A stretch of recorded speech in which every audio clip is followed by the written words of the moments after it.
Caleb Plant just called out David Benavidez. He says, I want a unification fight. Like that. No hesitation, nothing. I want David Benavidez. I want that unification fight's what he said.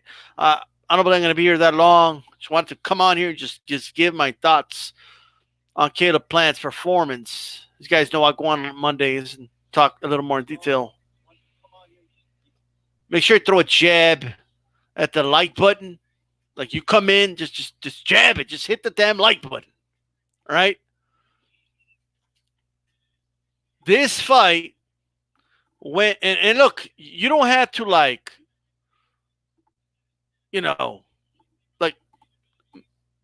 on Tuesday when I talked about the fight with Ashley Knuckles, it went just like I said it would. All right? But if you want to keep listening to channels that tell you that this Feigenbutz guy was going to give him a good fight and give him a good test, D-Style told you that's not the case. That's why you got to tune into D-Style Boxing Live. But anyway, a lot of things, and I think a lot of things are going unnoticed. Let me first, man, people that just hate PBC fighters because they're with PBC were on full force tonight. I mean, I saw them literally on Twitter, bro. It was crazy. Like I saw them on full force. Oh, Plant's a one-handed fighter when it was literally landing like with both his shots, right? Oh, Plant only uses his left. Like what are we talking about here? I said he was going to be Joe Lopez 40 ounce. I said he was going to be. I said this guy is a straightforward. When I say straightforward, straight up and down, like I think people say that, and some people just use that term, but it literally means like straight up and down. Okay, just come forward. You know what I mean? And take the punches, be tough. That's not gonna work, bro. Okay. Like just. All right, I'm gonna go. Okay, I'm gonna throw a jab, right cross. All right. You know what I mean? Like that's not, dude. That's too elementary for a guy like Plant. All right. Now there's a lot of elite fighters that are pattern fighters. You know what I mean? I like fighters that are good at punch placement. I like fighters that are navigators, and I'm not talking about, the navigator that competes with the Cadillac. All right. I'm talking about guys that navigate everything while it's happening, literally high speed chess style. Okay.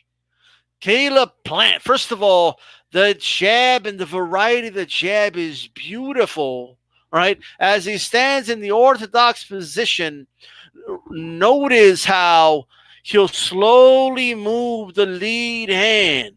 He could throw the jab from here. He can throw it from here. He can go all the way, use it as a rangefinder, pull it back. He can start pulling it back and jab you from here, right? He plants the foot right. Ironically, right? Plants the foot right at the same time. He's always in that position, no matter what. He blades his body perfectly well. He is set for just about everything. You want to come this way, right? You can roll this way, that way. And it's not like it's okay, I'm just going to be defensive now. Okay, now I'm going to be offensive. This guy is doing it. He's fluid with it. He's like water. Right? He will mold into whatever he needs. And this is impressive to me. That is just the jab. That's it. That's just a jab. He'll come down low with it, right? And he's smart. if you ever tune into Tuesdays when I talk with Ashley Knuckles, he does talk about how the jab to the body is not as easy to throw like people think. The jab to the body, ladies and gentlemen, the jab to the body can be countered. Okay, you are vulnerable to a certain degree. You got to know what you're doing. But Caleb Plant, whether it's upstairs, right, or whether he goes with the hook instead of the jab, or he goes down to the body, what he does, he leaves openings, right? And what he's really good at doing, all right, um, and what I mean by punch placement, right? He'll go bam.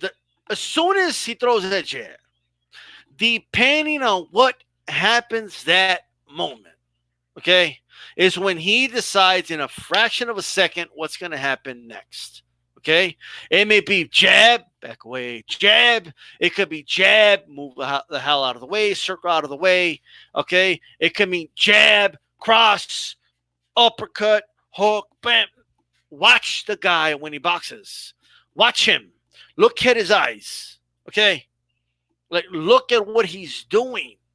Right, he's placing those punches and he's navigating. Okay, he's moving.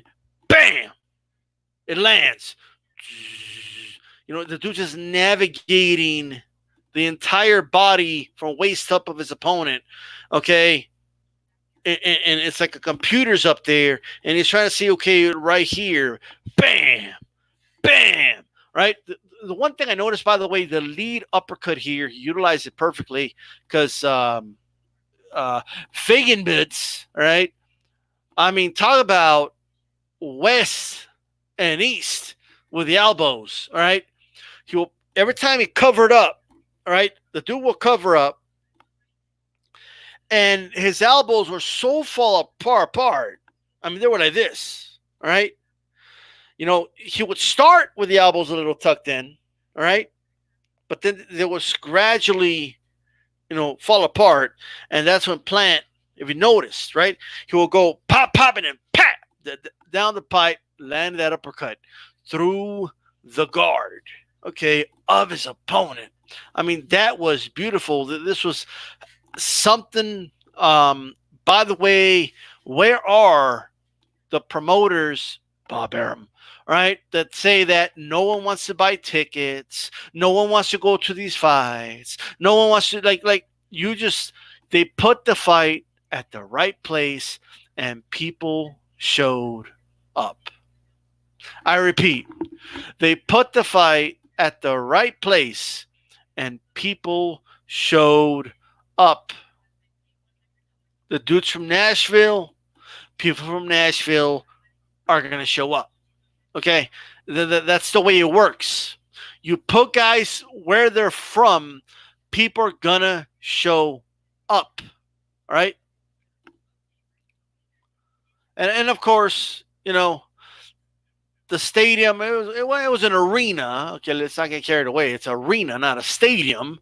Arenas are better for boxing anyway, but it was an arena. And man, was that something. That was a hell of a performance. Now, all of a sudden, overnight, Feigenbutz is a bum, right? Like the dude turned into a bum midway through the fight, right? Oh, you guys just watch. He's going to give Plant a lot of problems. And okay. Right? There was literally a dude on my Twitter, okay, talking about how Feigenbutz, if he only does, he's going to catch Plant with some nice right hands. And ain't going to happen. Okay? Ain't going to happen. Plant a one-handed fighter, and then all of a sudden Plant started landing combination with both hands. And like all fighters, 99% of fighters are dominant in a hand. Like, you know what I mean? Like that's the stupidest thing I've ever heard.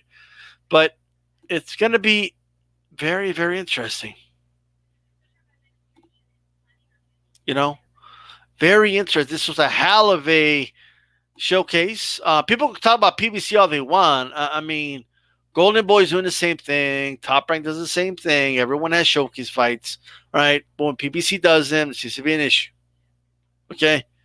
It's okay. It's not a big deal. All right? Like Callie said, it's only February, guys. And you literally said, I want to fight Benavidez next. What else do you guys want from the guy? Out of his mouth, I want Benavidez next. Why don't you fight Benavidez? Well, I said I want to fight him next. Well, fight him. Like he just fought. Chill. You guys want him to jump in there a lot or what? I'm just saying. I enjoyed the performance, by the way. I thought it was a hell of a performance. Um, and that's that. Okay. I have a lot of thoughts about Jack Reese. Dude, um, I hate, you know, the way Jack Reese does. You're just like the way Jack Reese does it. Like it never ends well. Like it's all like it's like no matter what happens, it's going to be controversy. You know what I mean? Um, a dude stops the fight. There was like a second left in the round. But like Reese never stops the fight when the guy actually walks that way, even if they look hurt. Like it's just tell the guy to come here, look at his eyes, do this, and you know what I mean. Like can we just do that? The whole walk this way, walk that way thing. I'm not a fan of it. I don't think anybody is. To be honest with you, I get it. Okay, fans want safety, and we want to be sure. What's next? Are we going to start doing sobriety tests after a knockdown? Is that what's going to happen? Here, walk the straight. Are we going to have like a line in the middle of the ring and the fighter has to like walk the line or some shit? Is that what we're doing next? Are we going to ask guys to stand on one foot for a minute? Stand on one foot for a minute. Oh, movement. It's over. You know what I mean? Like, is that what we're going to start doing? Like, at what point is checking on the fighter like too much, right? Like, at some point, like if the fighter makes it up before the count of 10, make sure he's okay, and then let's go. You know what I mean? If he's not ready to go, then you stop the fight, and that's it. The whole walk this way, like it doesn't make sense.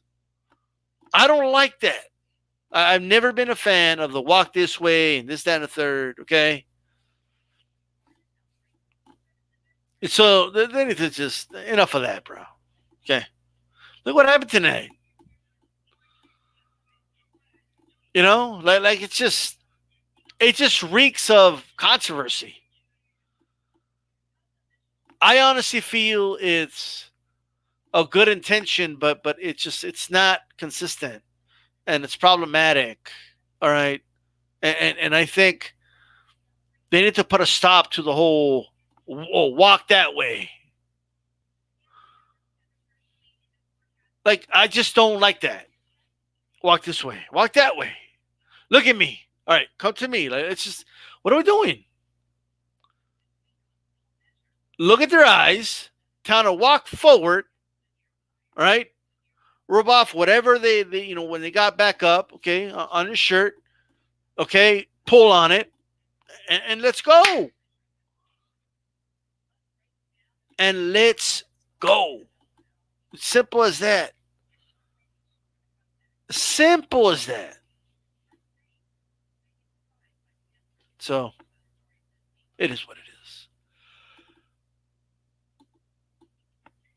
The classic, you good, wipe the hands. That's it. Literally, honestly. That's all he has to do. I mean, my God. Now, for anyone wanting consistency, I mean, keep in mind, I mean, there's so many refs out there. Of course you're going to find consistencies. Well, in this one fight, this guy went down and they stopped it. But in this other fight, like almost the same thing happened and it didn't stop it. And like we could do that all day. Okay. But when it comes specifically about Jack Reese, I mean, my God, just, are you all right? Talk to me. All right, let's go. And that's it. Benavidez Plant, man. I don't know, man.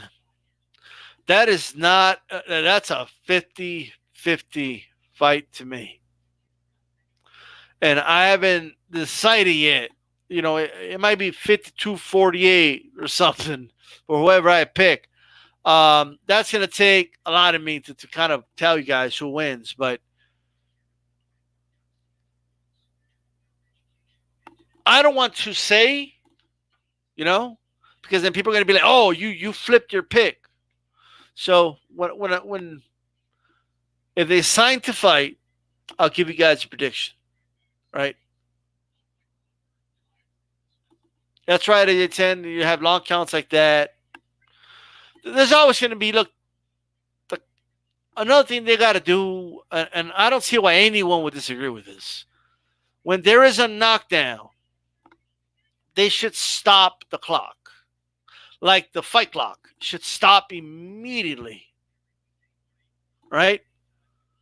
Just like when the guy goes down, they go, say one. Right? The fight clock should stop.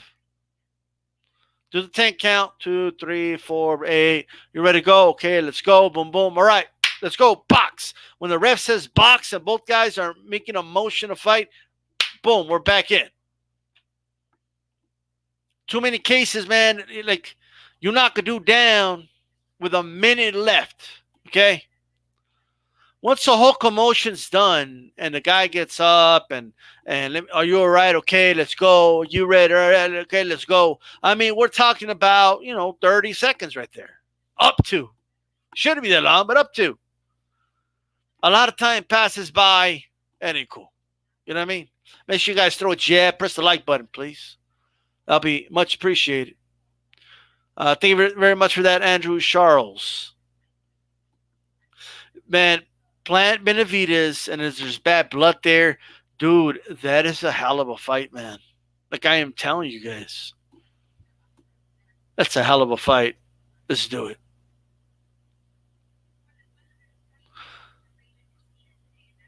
I didn't say stop the fight, Alex T. I said stop the clock, bro. The clock, bro. All right? I'll appreciate the apology in the comment section. I never said stop the fight. I said stop the clock. Stop the clock. Like time. You know how the refs say time? Time. They call time. Think about it. They call time to check on a dude's cut. You know what I mean? It should be an automatic time when there's a knockdown. Automatic. All right? I'm waiting for that apology, LXT. Clock is what you meant. Come on. How does it mess up the history of the sport? What are you talking about? Alex T, come on live and explain yourself. I'm going to send you the link, bro. Okay. How does that, Real Heyman, tell you what, bro. I'll take it serious if you give me like Al Heyman type money. Like throw me a $2,000, right? Give me $2,000 right now in a super chat. Real Al Heyman. Well, there might be a cap. Give me $500. Give me $500 and I'll believe that you're Al Heyman. How about that? If not, we're gonna ban you from the chat.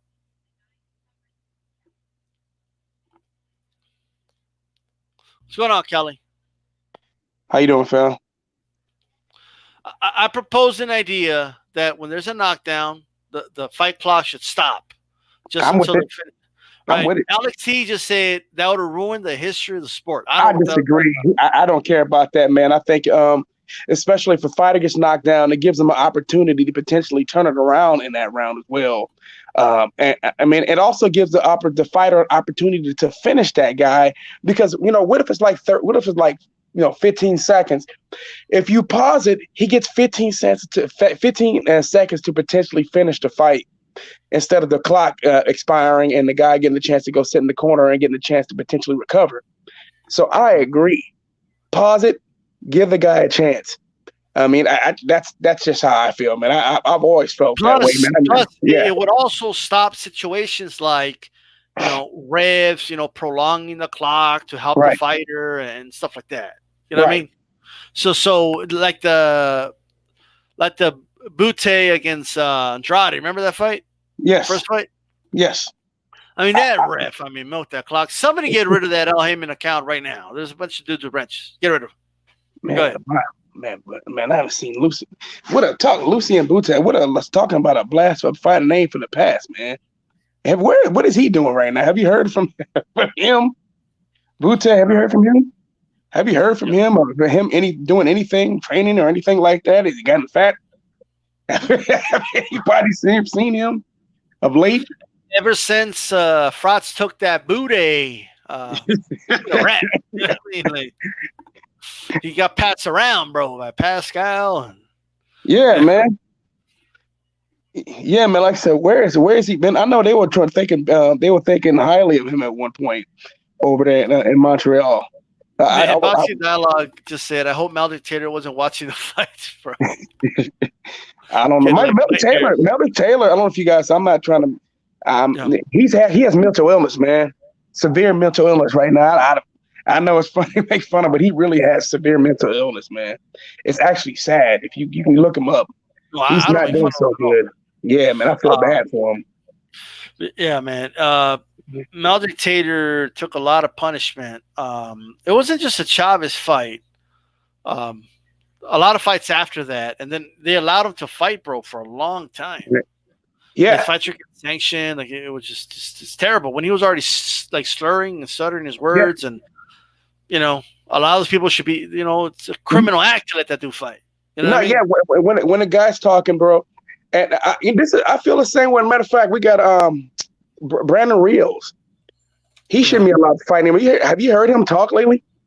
Yeah, and that's another guy that loved to scrap and said he loved it and this, that, and third. But like, man, I get it, but shit, you know what I mean? He's taken a lot of punishment over his career, man.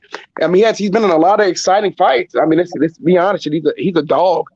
Brandon Reed is an absolutely dog, but man, I just worry about him, man. Terry Norris fight, bro. I mean, he took a lot of punishment in that fight. People don't talk about those. They just remember his big win, I almost, slipped out of my mouth win because he should have won. But the controversial, everyone talks about that fight. I'm not saying that fight played no role, but the Terry Norris beatings, he took some other beatings, a rematch with Chavez, which should not have happened. They put back in there.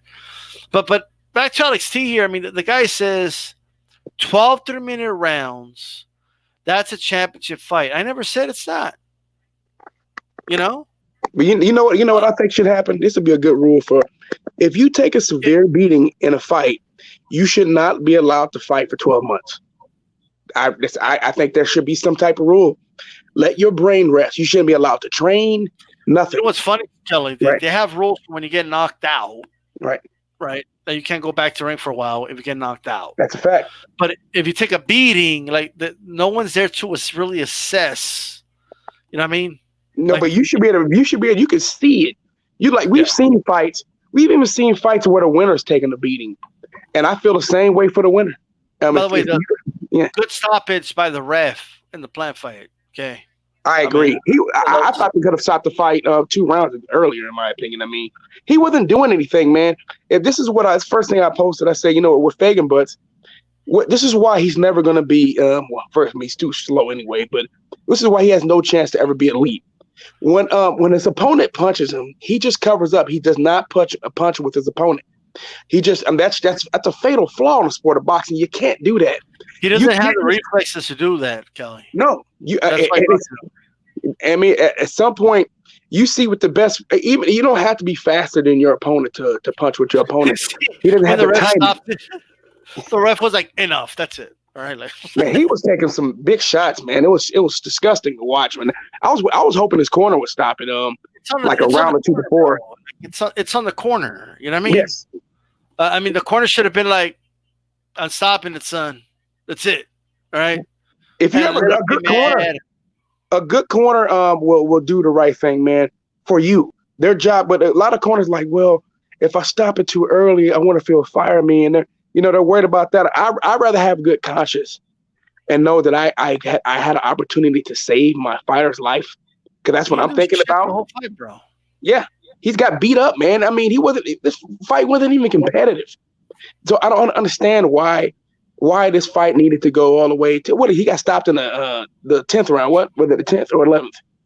10th, right? Yeah. Get a 10th round and said, well, why did they need to go that far? There was no reason for this fight to go that far. They could have stopped this fight 2-3 rounds. This fight was over by the 7th, 8th round. Yes. And he couldn't stop a landing. The other guy wasn't doing shit. But I get it. I mean, it is a tough situation to be in, but I think it was a good stoppage. At that point, I mean, what are we waiting for? For Plant to kill the guy? Like, that's what it looked like. Looked like Feigenbutz corner wanted to see his their fighter die. I mean, these are the kind of beatings where guys are either never the same, or sometimes there's damage that you may not see after the fight, man. You can't allow your fighter to take that kind of damage, and you got to know that at some point there's no chance that your fighter's gonna you got to know when your fighter's overmatched. There wasn't a punch. A textbook punch in boxing that Plant didn't land several times. Okay? No, I know. This guy landed the jab. He landed an up jab. He landed jabs to the body. He landed mid-range jabs, jabs from short distance, long-range jabs. I mean, that's just a jab. Yeah. Okay. The dude landed hooks. The lead uppercut was devastating. He landed a couple upper, left hand uppercuts. He landed, lead left hooks, lead right hand. I mean, well, what didn't this guy land? Nothing. He landed every punch possible and accurately. And then we had dudes, bro. Like there's individuals out there, all right, that by definition they don't like a PBC fighter because they were PBC. Okay, and I'm looking at them on Twitter, bro, and oh man, a Plant is gonna struggle with this guy. Plant's overhyped, right? Bell rings, round 1. Man, Plant almost got hit with that right hand. Did you see? Man, he's gonna get him right now. By round 4, the guy's a bum. Okay, and which we kind of already knew he didn't belong. Like I kind of knew he didn't belong in the ring with Plant, but he turned into a bum overnight for a lot of people that just. Well, some of those guys are Eddie Hearn fans, man, and I've learned that about Twitter. It's full of Eddie Hearn fans, and a lot of those guys, they don't like Al Heyman. I mean, it's a lot of these dudes are British racist dudes, man. Opponent, bro. Like, to be honest with you, look, I think that dude, Feigenbutz, all right. But I can't wait I don't know what 78 said it about that name, but I need to know. But that name, I already was going to lose when I heard that name. A little bit. Right.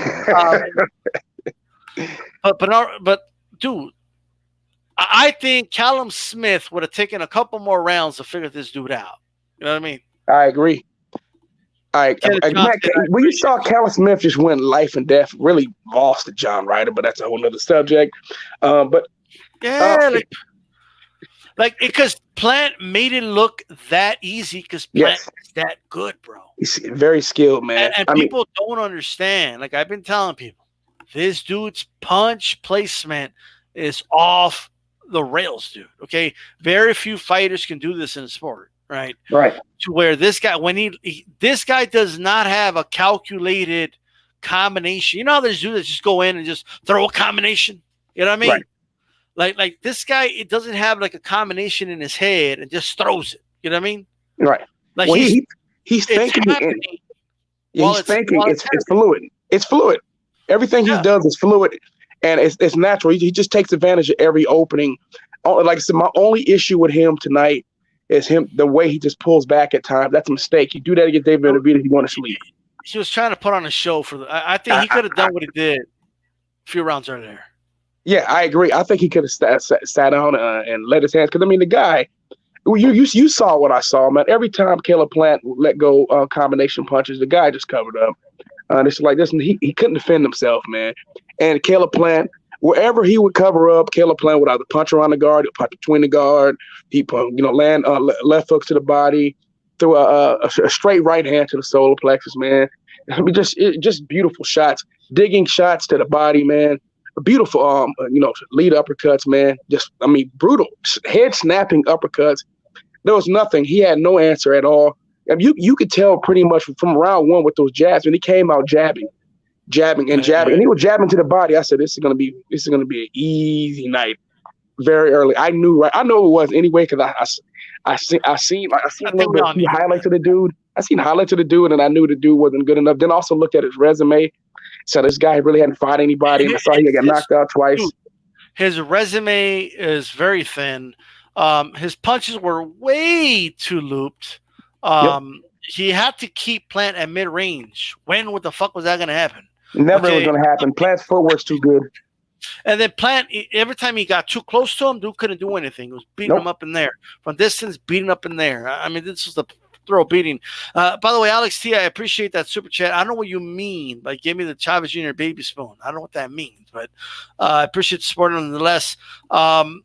When you say, bro, go ahead. No, so can we take some time to praise David Benavidez and Caleb Plant?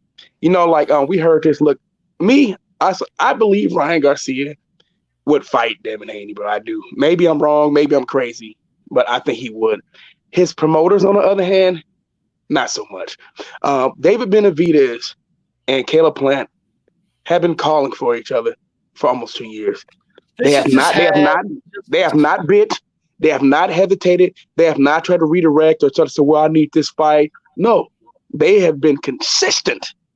Consistently, both guys have been consistently wanting the fight badly. I mean, severely. And on top of that, go ahead. The bad blood, bro. And David Benavidez told me.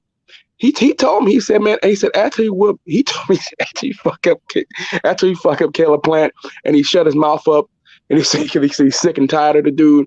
After he did, he said want to punch Callum Smith in the face and any other fucking champion. He said he can't wait. He told me that to my face. First of all, bro, Callum Smith is food for this. Yes, I agree. A feast for crowds. I think that's a 4 or 5 round fight, man. I'm dead ass serious too. Like he'll make. They're gonna get mad, bro, but he would make Smith look like that. The way he made this German, I mean, it'll be a little more competitive in fairness. But you talking about Plant? Yeah, Plant would. I'm saying David Benavidez goes and then walks him down and blows him away. Yeah, Plant will take rounds. He'll probably beat him wide in the decision or embarrass him. Yeah, embarrass him. But Benavidez stretches him. He's too slow. Yeah. Okay. Too mechanical.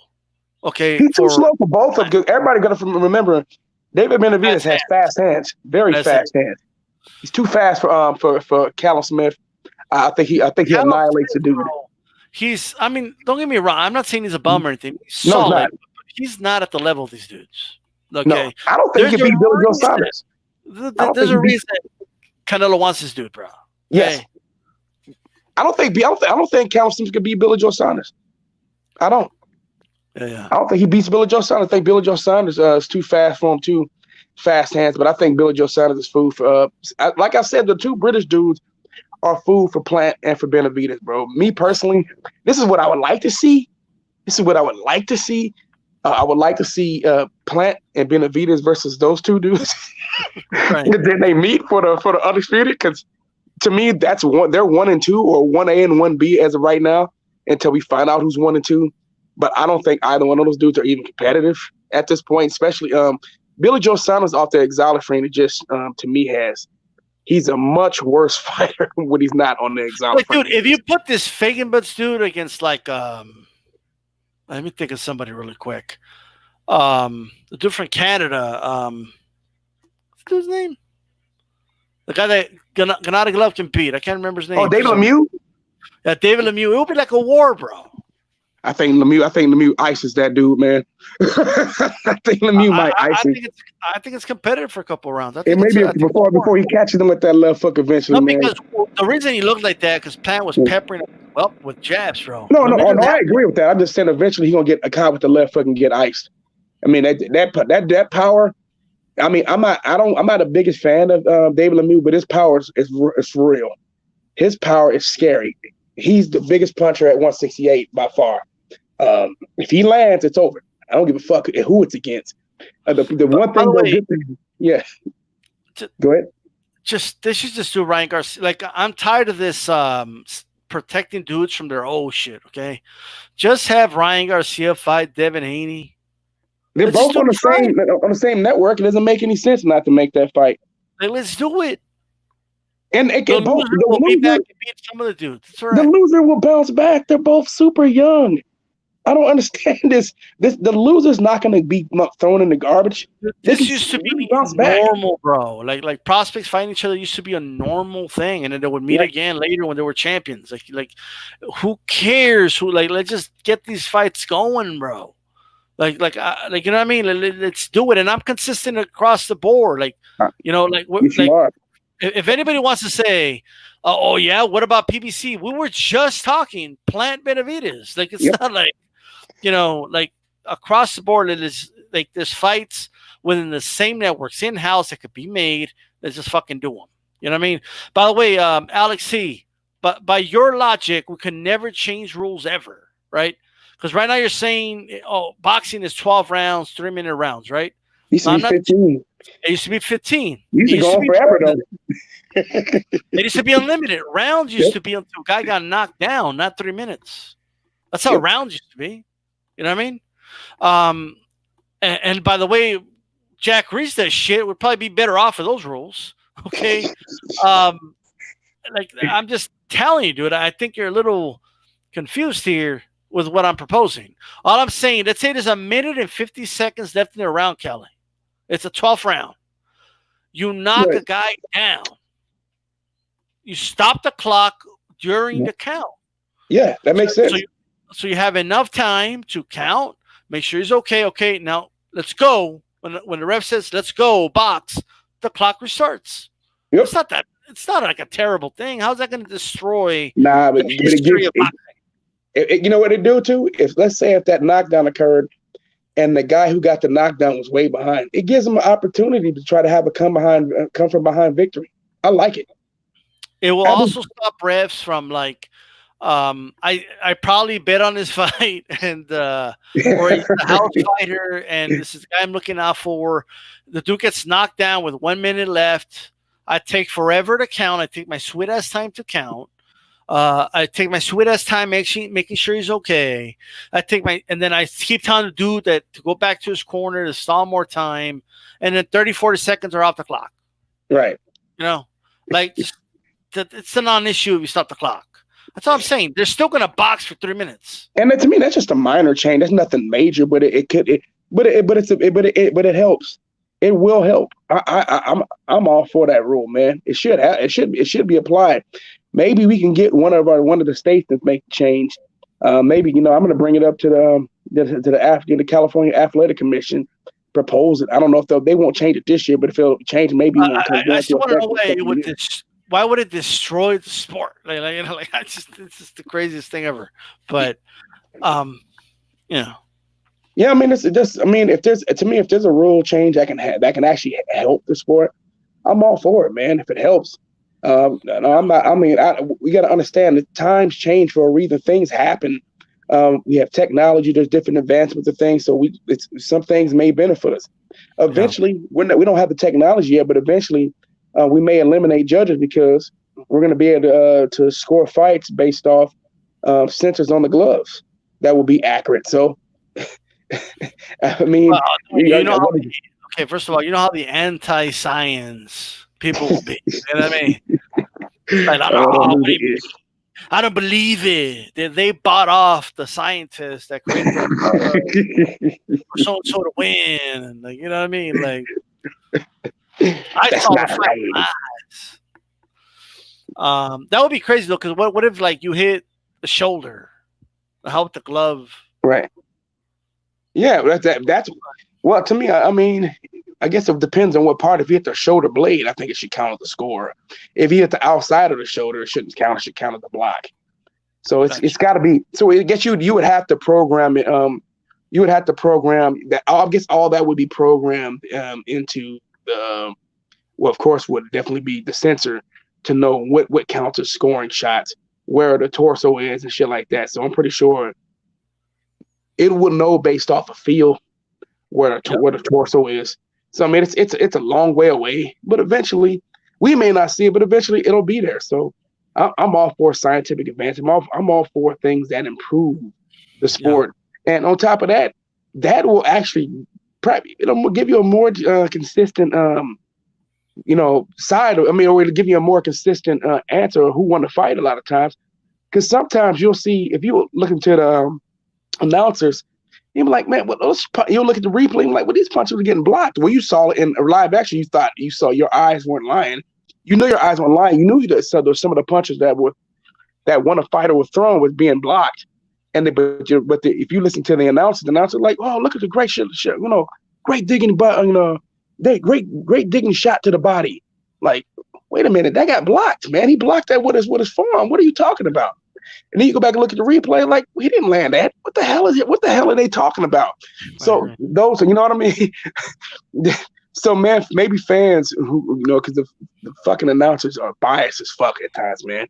And they're trying to tell fans how to feel about a fight. And I swear to God, that's exactly what happened with Showtime.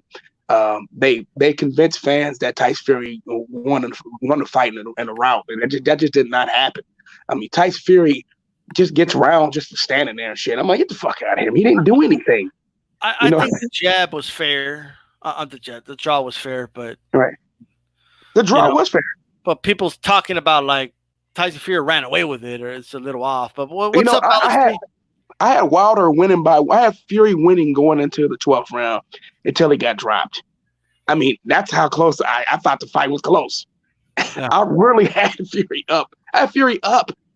So it's like, man, I did it when I saw the scorecards, when they showed the scorecards of Steve Farhood on a jumbotron, I'm like, what the fuck is he looking at? I was like, man, I said, what are you seeing that I'm not?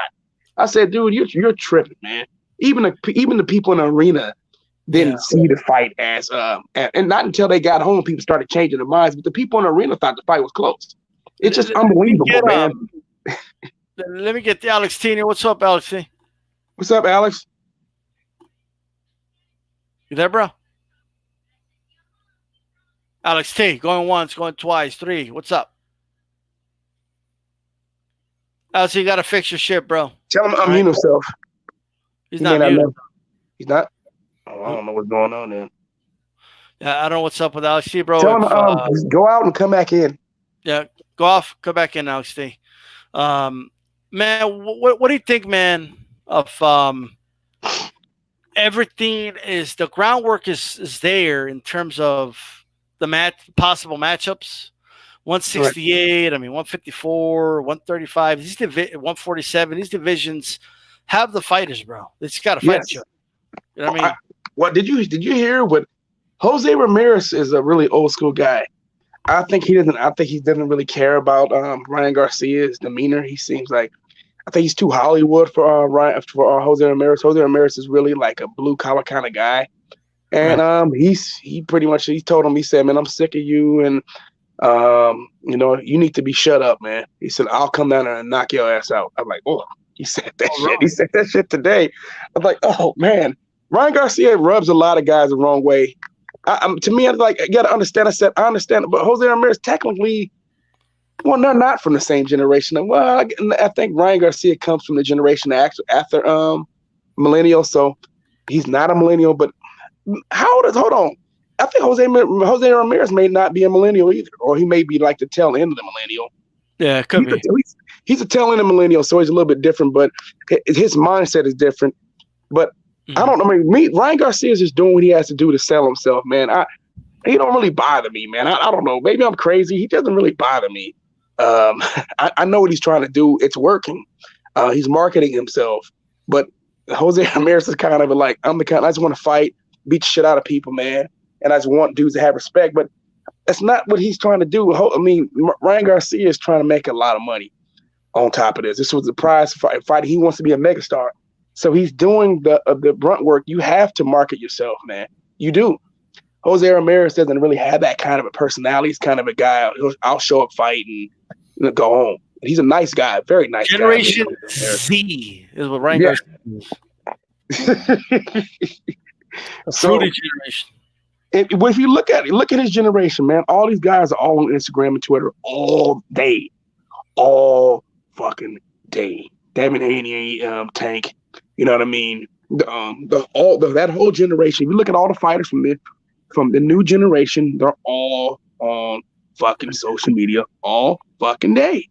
But that's how you market yourself now, though. I'm not trying to be funny, I'm not going to disrespect these dudes, but this is how you build up a fan base.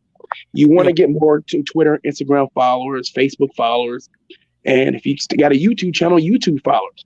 So social media is the way to put yourself out there. So I understand it. I can also understand Jose Ramirez too. What? Like a lot of the boxers, upcoming boxers, bro. Like we're gonna see world champions that were born post the year 2000, bro. Yes. So that is insane, bro. I'm old, man. That's what it is. I still remember the year 2000. You know what I mean? Like it feels like 3 years ago. But I remember being a young guy, and then the boxers, a bunch of boxers still being older than I. And then I remember being the same age as like the new stars and shit like that, man. But I'm still a bit older than Canelo, man. Canelo and Jamil Charlo. I'm 13 years older than both of them. So I'm just telling you, man. Or 12 and a half years older than both of them. They're just crazy to me, man. And these dudes are considered to be, in their prime, or you know what I mean. They're now in their prime. They're in the middle of their prime right now. The Charlos and Canelo. So, and now they're basically considered to be some of the older fighters now. They're headed towards being the older fighters, or being towards the tail end of their career. And we got the new kids coming in, getting ready to take over. And these kids are barely past their teenage years. It's just crazy, man. But you say, to me, generations change quickly, man. Sport of boxing changes quickly, man. But we have some real superstars in America. Pacquiao might fight a dude that was born when he was a world champion, bro. That's insane. Yes, that could happen. Well, Earl Spence. I think Earl Spence was born in 1990, I believe. Yeah, he's born in 1990. He's going to turn 30 this year. Earl Spence was born in 1990. Sit on that for a minute. He was 2 years old when Bill Clinton took office. Bro, I was in high school in 1992. Think about this, man. I'm watching the kid fight Manny Pacquiao, and Manny Pacquiao. I think Manny Pacquiao would have been in like boxers were like not even born when Tupac was on Earth. You know what I mean? Yes, like that's crazy. That I'm feeling old, bro. What the fuck's going on here? But bro, man, we got boxers that weren't born when Manny Pacquiao started first fighting. Like it's just hitting me that like whenever you guys hear like, oh, this guy is only 19 years old, like we're in the year 2020, guys. Yeah, okay. Gabriel, when Manny Pacquiao first started fighting, Gabriel Flores Jr. wasn't even born yet. Devin Haney wasn't born yet. Yeah. Berger Ortiz wasn't born yet. Wasn't born yet. It's crazy, but I do gotta run, bro. I'll be on tomorrow, but tomorrow I might go like afternoon for some boxing talk, but I'm probably gonna, if you have time tomorrow, we gotta talk this global warming thing, bro. Yes, we do. Yes, we do. I sent that to you. Yes. And we have that's serious. Way too many people that are just deniers because they're just too lazy to do their research. All right. Well, look at South Florida, man. South Florida floods pretty much every 2 weeks without rain. Because the oceans are rising. So it's something that we got to take seriously, man. We're in danger. It was 70 degrees in Antarctica. Antarctica was 70 degrees. Antarctica. That's scary. That means that there's going to be, I heard some of these places like, I forgot. I think like something like 700,000 gallons of water or some shit like that. Right. And one little quarter of a piece of the ice that's melting or something like that. They're like, what the fuck, man? That's crazy. And they said there's like certain pieces of ice will cause the ocean to raise 2 feet. 2 feet. It's a lot. I mean, dude, that's devastating, man. That's going to be, islands are going to be underwater. If we don't know how quickly it's going to happen. Scientists were saying that we may have had maybe a 1,500 year window. They're saying it's probably faster than that now. before most of these islands are underwater. So Yeah. one scientist saying it could potentially be in the next 500 years, or it can be faster than that. But they said, but once Antarctica's once some of these other ice caps melt, it's over anyway. Even if we do something, it's not gonna change. It's gonna be at the point of no return. So we have a very small window to actually do something. When I mean small window, we have about 15 to 20 years to get it done. Or Bro, and it's I feel like we're all like on this, like in a train, right? right, And we know this train is gonna run into a wall. Like we know right, this, right? And right, all the experts are saying we're gonna run into a wall. Like we gotta like not only slow down the train, we have to like stop the train, right, right? And half of the passengers on this train think it's a joke. They think that it's being made up, right? They think it's a conspiracy, and they don't even mind if we accelerate the train. You know what I mean? And they think it's funny, and they're laughing on the way there. But like, it's our pending doom. Like, you know what I mean? And granted, let's say it's not a pending doom for us. It's a pending doom for your kids, right. grandkids. And I got to tell you, if we don't speak on it, if we don't voice our, vocal cords about this, then future generations are not only going to look down on the people that caused it and denied it and all this, they're also going to look down on the people that didn't do enough to stop it. Yep. You know, so And a lot of where people, Kelly, they know global warming is real, but they don't want to deal with the debate. They don't want to deal with the people that are going to say, "Oh, it's all bullshit," and this that. You know what I mean? They kind of feel kind of, I don't know, peer pressure is the right word, but they don't even want to talk about it. Because it's the cool thing, Kelly. It's a cool thing to say that scientists are all corrupt and science is and they're bullshit. geeks and nerds and all this other bullshit, and they're losers. And I just want to say, you know what? So let's just say that we But don't just in know. general, the cool thing is to believe in people want to believe in all these conspiracies, but the real conspiracies are running right in front of you, bro. ExxonMobil knew years ago, Yes, decades ago, that this shit was real, and they're the ones they knew paying back in off. the 50s, Dude, man. Going back they're to the the 50s. ones.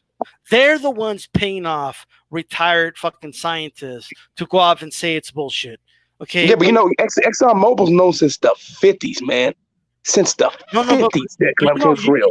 but all the things people say, like, oh no, they're paid off, and they're paid off to say that, and this and the third. Like, Right. guys, the ones that are paid off. Okay, well, when you hear 99% of scientists, they're like, what about the 1%? Those are the ones paid off by the oil industry, bro. Yep. You know what I mean? It's one of the main Maybe reasons why you won't see Fox or CNN or MSNBC speak ill of the fossil fuel companies because they run ads on their channel. So they want to make sure they continue to get that money. So they're not going to say anything. But it's like at one point, I just want to ask anybody out here who has kids, who's sitting there questioning science.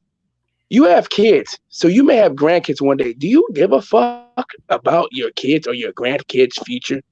Do you understand that even if you aren't here, that they're going to be the ones to suffer, that they're going to be the ones who have to live through these, mega storms, that they're going to have to they're going to have to deal with famine being the major issue, that people are going to have to relocate after islands like Australia become uninhabitable, after islands like Jamaica and Haiti become uninhabitable. They're going to have to go somewhere.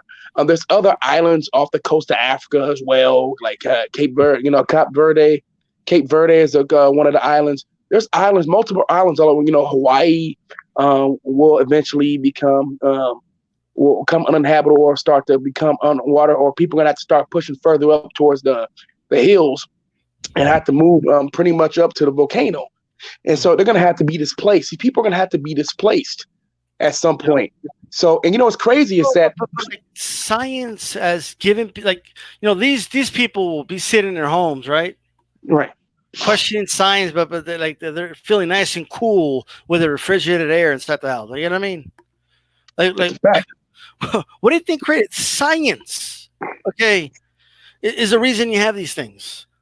Whatever device you're using to listen to us right now, science. Yep. Okay. I mean, this questioning the science, and it's kind of like we're going backwards, bro. You Yes, we know, are. in many respects. You know, like we just keep going backwards, back to the same old thing. Things get debunked, and then later on, people that don't know that they've been debunked, come They out still like, run. They still run with the bullshit. yeah, it's absolutely insane. And it's here's the thing with propaganda, dude. Um, it's the Russians figured this out a long time ago. Okay, Hitler knew this a lot. But the way, it's easier to fool somebody than to convince somebody they've been fooled. Yep. Okay, it's just far easier. Yeah, You know, propaganda works, man, and we've known that and for a while. there's a 3/4 or not the 3/3 rule with propaganda. One third will know it's bullshit. Another third will believe it, and then the other third will call it even and say, "Well, this side says this, the other side says that. We'll just call it even." Right. And when you call something even, it doesn't benefit the truth. It benefits the liar. It Yep. benefits one making up the lie. That's who it benefits. Okay, because you're putting it in equal footing. So that's the same. People don't even realize that's the trick Trump uses, bro. Yep. The 3/3, thing. That's what he does. Yeah. Trump Well, says something. He's managed to normalize himself, so 1/3 of people are going to believe what he says. well, you know how it works, though, right? You know how propaganda works. What you do is you sell, because what's been proven, though, is in a book, The Third Reich. If you tell a small lie, no one's gonna believe you. But if you tell a big whopper that's so unbelievable, and you mix it in with a kernel of truth, people will believe it. People will believe it. It's unbelievable, but it's proven to work time and time again. You know who mastered that? Fox News. Fox News is literally a propaganda arm. They've been doing it since 1996, and Rupert Murdoch knew that. He knew that if he could launch it off the ground, because they lost it. Bro, Yeah. single-handedly handed the election to George W. Bush. Yes, it did. Okay, all the news networks had the same data showing that Gore won. Yep. Right. I think CBS and I forgot who else came out and said Gore won. Yep. Fox said no, they didn't. Okay, Jeb Bush was the governor of Florida. Okay, for those that don't remember, and they rigged the whole thing. They refused to do a recount after Fox News came out and said George Bush won. And when they said George Bush won, everyone was confused, but they just kind of went along with it. The rest of the news organizations, Yep. Right? And then the Supreme Court, which was mostly Republican in Florida, right, basically voted to not do a recount. I mean, to think about how ridiculous that is, right? And then Gore just, he waved the white flag at that point. It didn't escalate at that point, but they get to the recounts, Kelly, and Gore won. Yeah, he did. He received the most votes. Yeah, we know that. We know that, and but you know what else it works though too. I mean, don't forget. Because I wanted to say this too. But back to your grain of truth, though, real quick. Yeah. To your point about the grain of truth, that's what a lot of religious people do now. That they use a grain of science to then prove their points. That's a new tactic. But yeah, it works. It works. But Fox. But you know what I'm tell you about Fox News. For the first 5 years, Fox News didn't make a dime. They lost billions of dollars. They were willing to lose billions of dollars because they knew if they just stayed consistent that it would eventually catch on. And 2001 is when the first year they started making money, started bringing back a return, and they blew up ever since, man. I mean, it really, really caught on. The propaganda was strong, and because at first people would believe the local newsman. They would believe, matter of fact, 60 Minutes was actually had really good journalism on at the time. You actually got really good journalism on doing your local news and also doing By the even other way, cable exchange. What? CBS came out and told the truth about George Yes, W. Bush's um, time in the Air Force. yes, They did not lie about anything. nope, And then Fox News came out and like did this whole thing that they were wrong, and they were wrong about one little thing. I forget what it was. Like not the whole, just a little part. Like it's got like one little fact wrong, you know. And CBS came out and did an apology, and that's when kind of like everything started to unravel, you right. know. Like, like all of a sudden they're propagandists, this, that, and the third. But the one that got me, bro, was the who's the NBC anchor that lied about being in a helicopter? It Oh, was getting shot I at. know you're talking about. What's his name again? Brian Williams. Dan Rather, not Dan Rather, not Dan. Brian Williams. Brian Williams' his name. Brian So, Williams. Yeah, so look, without a shadow of doubt, Brian Williams lied about that. You know what I mean? yes, he did. And now he did it to sensationalize the war, to promote the Yes, war. That's why he did he it. promoted the hell out of the war too. He's still a pretty sick guy, man. No, I agree with you. But he also called the missiles being launched to Iraq a beautiful sight to see. Yes, he did. That's crazy. But that aside, dude, Fox News was killing the dude for what, like, you know what I mean? But Bill O'Reilly, okay, lied about being in the war zone of like 3 wars, which he was never at. He was never there. What's different? It's okay for them to lie. I mean, we there's a whole lot I can say about Bill O'Reilly. You know, openly racist, homophobic, right out there in the open with all that shit, man. And that sexual predator. Like for anyone saying, "What do you mean? He's not racist. Why do you say that?" Like, do you remember the one time he was talking to this black analyst? It's like a dude that went to like Harvard or some shit. Okay, right? And I think you'll know which one I'm talking about. And he was talks it Mark Hill? I forget. I'm not gonna remember the name, to be honest with you. But he goes, I think it was Mark Hill. Yeah. He's the one that he said, "Well, you kind of look like a drug dealer," or something like that.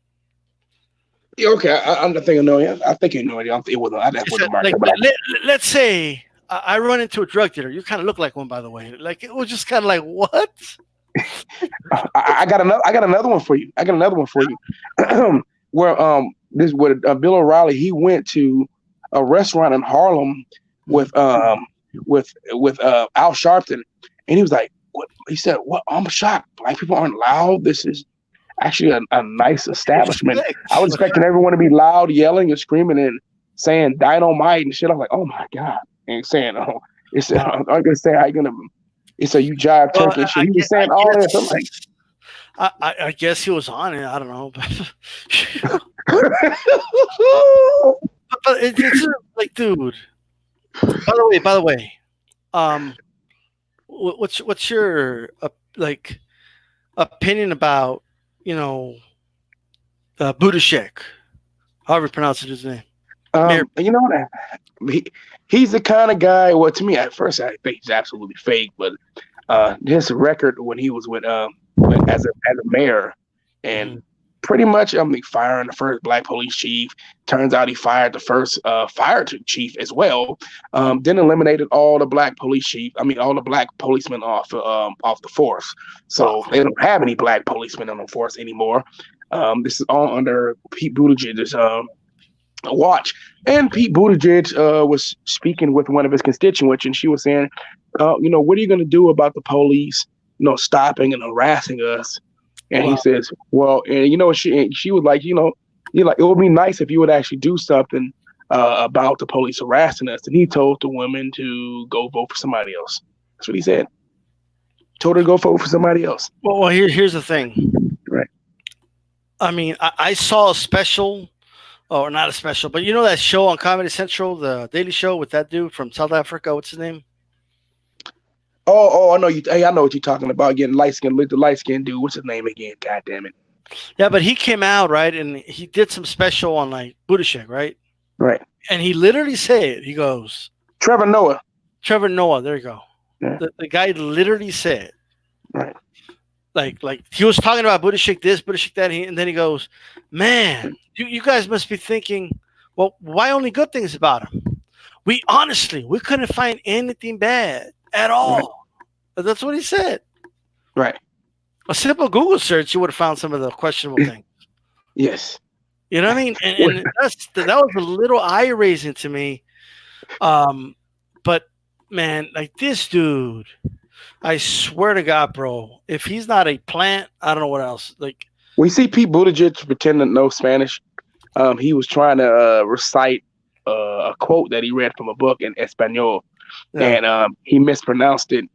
And I just want someone. Next time he's in Nevada, I just want a Spanish speaker just to speak to me in Espanol. You know what? Go ahead. To all politicians out there, you don't have to talk Spanish to us, okay? What the fuck? I remember when Cory Booker would do it, bro. Like, and I'm just like, what are you doing? Like, what? Just talking English, bro. Like. How about just talk about the issues, man? Oh, okay. Oh, he spoke Spanish, everybody. So I guess we got to vote for him. Are they like? Just think about how stupid. It's pandering, man. It's pandering, and it's sickening. No, but I want you to like really think about this. They honestly believe that if you speak Spanish to Mexican and Latinos, and that they're going to vote for you just because you make the effort to speak Spanish. I mean, just think about how stupid that is. If they want to know what you said, they're going to listen to their Spanish newscast and they're going to translate it for them. Don't worry about it. Amy Klobuchar wore a sombrero. Yeah, and here's the other thing, bro. By the way, okay, when you go to Nevada and shit, and parts of Texas, like don't go eat tacos to show how much you love Mexican people. Okay. Anyone who goes to an establishment and eat tacos with cameras on, like, dude, you're an evil person, bro. Well, you know what Hillary Clinton did? Hillary Clinton pulled out a bottle of hot sauce. I'm like, man, get the fuck out of here. I'm like, come on. I hate, you know what I hate too? Is when, Bill Clinton, Hillary Clinton, they come to the South and they change their cadence. And it's like, oh man, it's disgusting, man. It's annoying as hell, and it's to me it's racist, man. It's just like, come on, you're gonna just speak to us like you would normally speak to your white folks, to your white constituents. Just tell us what you're gonna do. You don't have to pander. Don't pander to me. Just tell me what you're gonna do. Give me you to break down your policy. That's all. You're speaking to me like a normal person. I don't expect you to come in here like, oh yeah. I'm gonna say something that may be a little controversial, okay, right. But I haven't felt this way about a candidate in a very long time, bro. And I know people are going to be like, oh, come on. But honest to God, bro, I'm a little worried that if they cannot rig it against Bernie, RFK, bro. That's all I got to say. I won't be surprised, man. These people, man, they have you ever been on Democratic Underground, the message board, man? I just went over there to go check, man. I check over there every now and then just to see what they're saying, but they're going ape shit over the possibility of them winning the nomination. Dude, and they would rather, bro. Do you disagree with me when I say Hillary would rather Trump stay in office than Bernie? Yes. No, she would. She would rather she's stay in office. Publicly say that. You know what I mean? The Democratic Party would rather he stay in office than This is my problem. This is what I try to point out to people. People just, oh, you're just a hater. If the Democratic Party hated Donald Trump so much, why the fuck did you pass a trade agreement with him? Why the fuck did some of you guys pass taxes with him? Why the fuck did some of you guys pass what's that other shit, man? There was another fucking bashed Trump. Okay, they attacked Trump verbally and stuff like that because and they increased his war budget. It's political. Yes. So if he's such a threat, if he's so dangerous, where you guys, which I think he is, I think Donald Trump is fucking dangerous as fuck. But it's like, but they don't, because if they thought he was as dangerous as they say he is, then they wouldn't be trying to help him. But the Democratic Party has helped him multiple times. You are trying to impeach the guy, and then you help him pass a trade agreement. What the fuck are you doing? It doesn't make any sense at all. By the way, this guy, like, for people saying that he's just putting on an act, I mean, dude's been putting on an act since the 60s, bro. Okay? Like, who puts up, like, dude, this dude has been putting on an act since the 60s, I guess. Right. But, dude, like, they're going, like, the attacks on Bernie, bro, are unreal. Like it's unreal. I can't. Like, Dude, I think Chris Matthews is going to endorse Trump, bro. If Let, Bernie let, wins. me let me say something to you, man. So in the state of Texas, right? They did release a poll asking. They said what the poll shows. They said who does the best against Trump in the state of Texas? It's Bernie Sanders, and they're like, well, Bernie Sanders is going to drag down the ticket, but the polls say otherwise. And like your polls are saying that he does the best against Donald Trump, but he's like, fuck my eyes. My eyes are showing me that he wins, but I don't believe it anyway. Simpletons will say the following, Kelly, right? Yeah. If they'll say, well, look, first of all, polls sometimes are wrong, and they also have a thing called the margin of error, right? So what that means is there's like an 8-point swing between that, right? Yep. And something that I've been debunking, bro, for 4 years, and you still have people using the same talking points. Like, well, if the polls were right, why didn't Hillary win, right? Right. But first of all, the national polls was right. She won the national vote, right? Every state except like 3 were correct. Right. That's a pretty good. Like if LeBron James had 50 shots and only missed 3 of them, would you say that's like a pretty good, pretty good rate? And then only like 1 state was out of the margin of error. So when people say, like Trump was favored to win per the polls, he was favored to win Florida. He won Florida. Yep. By a margin. But Hillary was favored to win via the national polls, and she won the popular vote. The national polls were actually correct. They were correct about New Hampshire, which is a swing state. Yep. She won that. They were correct about Nevada. Yep. They were incorrect about the Midwest. Okay. Yes. Pennsylvania, Wisconsin, but Michigan, and she barely lost those states. It's not like here's the thing, though. This is what drives me crazy, because I try to speak on this to people, and I'm like, you say, you want to know why Hillary lost the Midwest? They're like, because of the Russian bots. I'm like, shut the fuck up with that bullshit. That's not it. Hillary stopped campaigning in the Midwest. She stopped spending advertising money in there. She thought she had it wrapped up. She thought she had Ohio. Yeah, bro. Hillary and Trump are the 2 most disliked candidates in history, bro. Yes, and Trump was more disliked than Hillary, and she still lost to him. For anyone who says, "Oh, he would have beaten Obama," let me tell you something. Obama would have bettered him, bro. It wouldn't even be close. No, Obama would have won probably 45 states against this dude. Obama, bro. Okay, in 2008, had set over 75 million votes. Yep. Trump had like 10 million less than that. Like 8 years later, when there was like 10 million more voters or some shit. You know what I mean? So like this, it's just not even close. But with that said, bro. Well, if Obama was running now, this whole election would be over. It would be over already. So one last question before I go. Right. What do you think of the rumors of Bloomberg, having Hillary Clinton as his vice president? Yeah, it's disgusting, man. It doesn't surprise me at all. Remember, these are 2 people, both Hillary and Michael Bloomberg, were against Obama's Iran nuclear proliferations agreement. And so, I mean, and they both have real deep ties to AIPAC, man. And AIPAC is against the Iran nuclear, proliferations deal. They don't want it. So, I could see it. I mean, Donald Trump already, broke the agreement, and I'd actually see Bloomberg and Hillary Clinton continuing to stick with that plan, as we know for a fact that Israel wants us to go to war with Iran, and I wouldn't be surprised. Hillary wanted to. Go ahead, bro. Bloomberg is just a more sophisticated, more well-mannered version of Trump, bro. I agree. Like he's probably more dangerous than Trump, because he would be able to pass a lot of the shit Trump hasn't gotten to pass, because Trump's a blithering idiot. Yes, you know I mean, a worse trade agreement. The trade agreement. He would give away our sovereignty in a trade agreement, because I mean that's the kind of guy he is. He's gonna pass laws that are gonna benefit himself after he's not president anymore, or at least benefit his friends and his family. I'm telling you, this guy is dangerous as hell, for the simple fact, yes, his foreign policy, which people tend to forget about, This guy supported George W. Bush for president. He was for the Iraq War. He's still for the Iraq War, and he still believes he should stay and remain in Afghanistan and Iraq. He wants to go to war with Iran. He backs Israel no matter what they do. It's like, man, look, man, Israel's not right all the time. A lot of people with a lot of money, bro.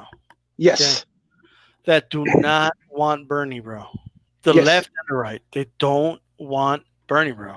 The military industrial complex doesn't want Bernie. The Wall Street doesn't want Bernie. None of these people want Bernie, bro. Like, you know why? Because a lot of people will lose their jobs and a lot of things change, and there's just people who don't want to see the system change, which is why I say the people, they're still going to be filthy rich. They're just going to pay more in taxes. Well, I'm gonna tell you why people don't really don't mind if Donald Trump remains president. What I'm trying to get at is that is a very dangerous group to go against. Yes. Like that's scarier than going against the mob, any gang. Right. You know what I mean? Like these are the biggest gangs. Yes. You know what I mean? And believe me, like when Bernie goes out and he says things like Black Lives Matter, that police, you know what I mean? Right. That's going against the police. That's going against the establishment, against Wall Street, against the military industrial complex, against the people in power. You know, that's why people who don't want to ever see things change. They're pulling all the stops. Let me bring up something too, because this is something that a lot of people forget about. Because people always say, two sides of the same coin. There's some truth to that, actually. You ever heard of? I know you heard of the Democratic Leadership Council in the past, right? The DLC, right? And then they changed their name to the Third Way. The Third Way, which is a Democratic think tank. The DLC was started by Republicans, actually. It was also Koch funded for a long time. Now the Koch brothers is now, the funny thing, the Third Way is now funded by the Koch, is funded by Koch Industries as well. So they receive Koch money. And then if you notice them, they use some of the same terminology as Republicans. And these are the people who are pulling the strings for the Democratic Party. These are this group also wants to cut Social Security and Medicare. They believe that is important for the United States to save its economy. We must cut Social Security, maybe we must cut entitlements. So, and these are Democrats, man. I want people to understand these are the people pulling the strings of the Democratic Party. It's one of the reasons why Joe Biden, even though he tries to lie and act like he's not for it, why he's been trying to cut Medicare and Social Security for decades. He really has. You don't believe me? You can Google the videos of Joe Biden. He's been trying to cut it for decades. This is what they do, bro. Yes. Like Ronald Reagan, in his wildest dreams, I mean, he wanted to do NAFTA. Yep. You know what I mean? He couldn't do it though because the House was controlled by the Democrats or the Senate, I forget, but either or. So he couldn't pass it. And then Clinton jumped on board. And then to show, oh, look, everyone, we work together, bipartisan. You know what I mean? Well, the Republicans are glad to go along with it. Oh, you got a guy in the chat room, man. He said this guy named Lemus. He said Lofi said Bernie won't win. Bernie's the only one worse than Clinton. He said, I want the politician. No, here we go. That's G-Funk. He said, I want the politician to wear NASCAR suits so we can know who bought them. I agree with that.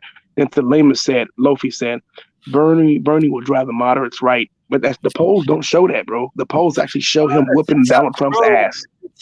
Dude, at the end of the day, you know what I mean? Like, first of all, I hate talk about who's more electable anyway. Like let's just select the best person. You know what I mean? Who is this fucking guy anyway? This guy seems to be a fucking troll or something, bro. But he's saying the what he said because the left is crazy and all this other shit, bro. He's a right-wing guy. It's all right. Yeah, he's some right-wing moron. Or he's an establishment dem guy. It's okay. But here's my thing, bro. At the end of the day, bro.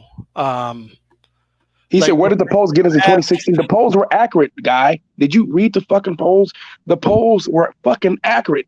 They really were. The polls were accurate, dummy.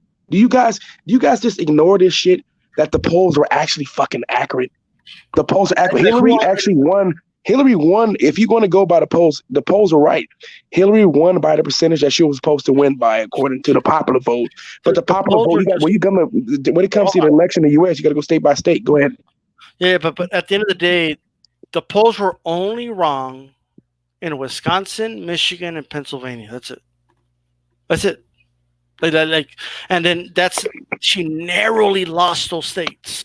What is like 77,000 total votes in like 4 states or some shit like that? Yes, like people are acting like it was the opposite of what the polls said, and it wasn't. But I don't want to dive too much into that. Like, no, but I just want to say this one last thing again too, because you got to remember, Hillary Clinton, unlike Obama, because I want people to understand this. Barack Obama never stopped campaigning in the Midwest for his first when he ran the first time, and when he ran the second time, he campaigned in the Midwest. Obama did.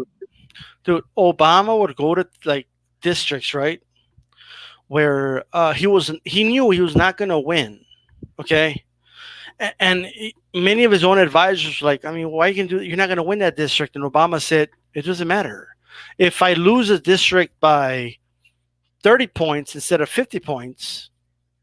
Like, when we add it all up together, like, it's going to make the difference. Yep. And Hillary she never went to places where she was not going to win to try and get a better margin. You know what I mean? But I want to, the troll guy aside, that's already been debunked, but I want to finish with this. When you it's not a coincidence, bro, that as soon as Bernie's up on the polls, just almost overnight, dude, Hillary comes out and she's like campaigning against Bernie, not Trump. Yep. Reports come out that Obama's saying that he's going to do everything he can so Bernie doesn't get elected, bro. You know what I mean? Yep. And that you have, like, you know what I mean? Like, MSNBC, dude, is going against Bernie. Yep. Chris Matthews. So is CNN, so is Fox. Well, Fox is actually nicer to him than the other two. Well, why? Because it makes the Democrats look bad because it's rigged. Yes. That's what it is, bro. But they still attack Bernie, though. You know what I mean? Just from a different perspective. But, dude, this is a scary place. And I don't think enough people are talking about this, bro. Like, RFK is possible, bro. Oh, it's definitely possible. I wouldn't put nothing would surprise me today. But I want to respond to John LeJeune. He said, well, Hillary had been better. I mean, from some policies, yeah, I'm gonna tell you why. In some place, Donald Trump is actually getting ready to cut, social programs for the poor. He's getting ready to cut healthcare. He's gonna make big cuts to Obamacare. Right now, he's in court trying to eliminate pre-existing conditions. But I'm pretty sure that you're okay with that. People who like Donald Trump, they don't mind until they get cancer and get ready to die. Then all of a sudden, they're mad. But until it impacts them, they don't give a shit. How highly does someone think of Trump if the best they got is? What, you think Hillary could have been better? When I think she would have been slightly better, but not. I mean. But she would have been better than him. She wouldn't have been making cuts to shit like that, man. She wouldn't have cut the program that would hurt the poor and hurt working people, man. Donald Trump's making cuts that hurt working people. Trump is bro. I hate that shit. I'm sorry, man. It's this time the black unemployment's low, bro. When you talking about that shit, bro, I'm so sick of shit like that, bro. And it's not. And you understand that the unemployment rate that you see is not reality, bro. The unemployment rate was changed under Ronald Reagan. It's actually double what it is right now, the unemployment rate. And on top of that, when you talking about the unemployment rate, bro, the jobs you're talking about are part-time jobs, most of the jobs that are being created. And on top of that, bro, the economy that Donald Trump inherited was a job that was already creating multiple jobs every month. That came from the stimulus package. And Donald Trump hasn't done enough to fuck it up yet, but we have a recession coming, which is going to slow him down. Go ahead. Okay. The deficit doubled under Trump, bro, in 4 years. Yes, it has. Doubled. You know what I mean? But I don't want to engage with this dude, though. I'm kind of done with this guy. But, because then, if you argue with a pig, he'll take it to the mud and shit. You know what I mean? Here, John LeJeune said that he said, I'm selfish. I recently got health care for life through VA benefits for my daughter and myself. She also goes to college with free tuition. You know where that came from, buddy? Mm-hmm. Whether you like it or not, I know you're a Republican.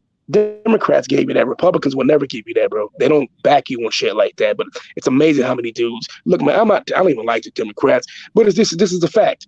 The Democratic Party gave you those benefits. The VA came from the Democratic Party, bro. All those benefits that you guys say that you love come from the Democratic Party. Social Security, Medicare comes from the fucking Democratic Party, dude. And let me add to this, Kelly. Right. It didn't come from the current moderate Democratic Party either. No. So, what people don't understand is that Bernie, however far left you think Bernie is, right, he's right in line where FDR was. Right. You know what I mean? Well, in the global political spectrum, Bernie Sanders is a fucking centrist. The Democratic Party are right wingers, and the Republican Party's off the fucking political spectrum as far as because they're fucking extremists. But in this country. But like, yeah, they are. The fucking look. They spend more than the Democrats, bro. They do. No, but I'm telling you, if you want to go by right wing policies, yeah. If you really go by that, man. As far as the political paradigm, the political spectrum, globally, the Republican Party is so far. Or they're not even on the political spectrum. The Democratic Party is a far right party.